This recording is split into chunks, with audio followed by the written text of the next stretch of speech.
অন্য প্রসঙ্গ চলে আসলো, কারা এই মাথার মধ্যে এটা ঢুকিয়ে দিল? যখনই লন্ডন প্রত্যাশা পূরণের অপেক্ষায়, তখনই সোহরাওয়ার্দী উদ্যানে এই মিটিং করে, সভা করে, আরো 2-4 জন রাজনৈতিক নেতাকে নিয়ে পিআর, সংখ্যানুপাত, নতুন পদ্ধতি, সংস্কার ছাড়া নির্বাচন হবে না। আজকে আবার দেখি এই ষড়যন্ত্রগুলো আবার কেন শুরু হয়েছে জানেন?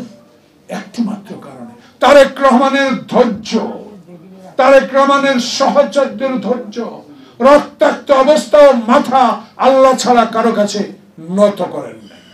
আবার দেখেছেন তারেক রহমানের যে সাহসী ভূমিকা 16 বছরে, তারেক রহমানের যে সাংগঠনিক শক্তি, সেটা দিয়ে বাংলাদেশে 16.5 বছর হাসিনার রক্ত চক্ষুকে উপেক্ষা করে এবং পুলিশ র্যাবের বিরুদ্ধে লড়াই করে টিকে আছে।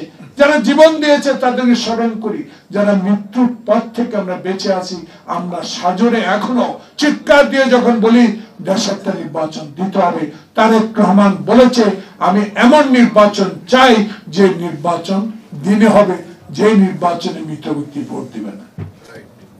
ঠিক তেমনি মুহূর্তে আবার ষড়যন্ত্র, এই ষড়যন্ত্র কিন্তু গভীরে যেতে হবে।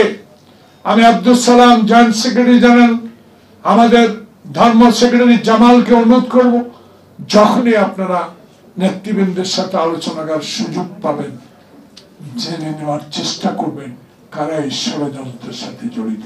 ষড়যন্ত্র এখন ওপেন হয়ে গেছে। আজকে তো আরো যে সংস্কার ছাড়া নির্বাচন হবে না। আগে কি জাতীয় সংসদ নির্বাচন না, আগে স্থানীয় সরকার নির্বাচন, নমিনি ডিক্লার, আবার নির্বাচন করবেন, আবার 300 প্রার্থীও দিয়ে দিল, ইউনিয়ন পরিষদের চেয়ারম্যানের প্রার্থীও দিয়ে দিল, আবার নির্বাচন হবে না।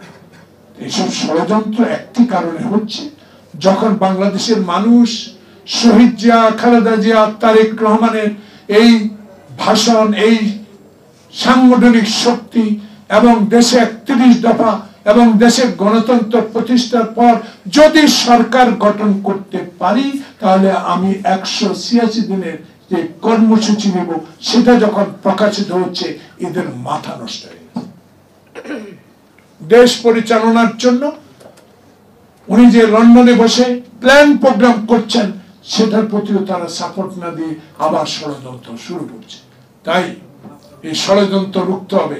বিএনপিকে যত ষড়যন্ত্রের কবলে ফেলেন না কেন, হাসিনাও ফেলার চেষ্টা করেছেন। নিজে বলেছে চট্টগ্রামে যারা এরশাদের অধীনে নির্বাচনে যাবে, যারা, তারা জাতীয় বেঈমান। উনি চলে গেলেন, কিন্তু খালেদা জিয়া নির্বাচনে যান না।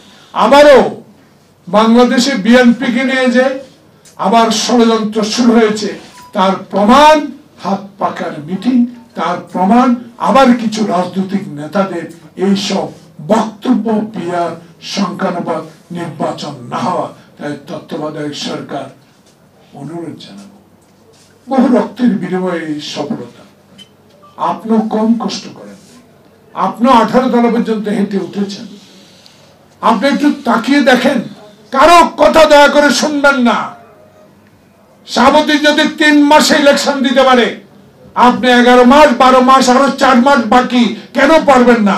সকল ষড়যন্ত্র রুখে আপনাকে একটা সঠিক সুষ্ঠু নির্বাচনের ব্যবস্থা করার দায়িত্ব আপনার, না আমরা মনে কষ্ট। একটা সভা থেকে কয়েকটি দল অংশগ্রহণ করলেন। যে হুজুর, যে হাত পাকা, ওনাকেও তো অপমানিত কম হতে হয় নাই। হাত ভেঙে ফেলেছিল না হাসিনার পুলিশ?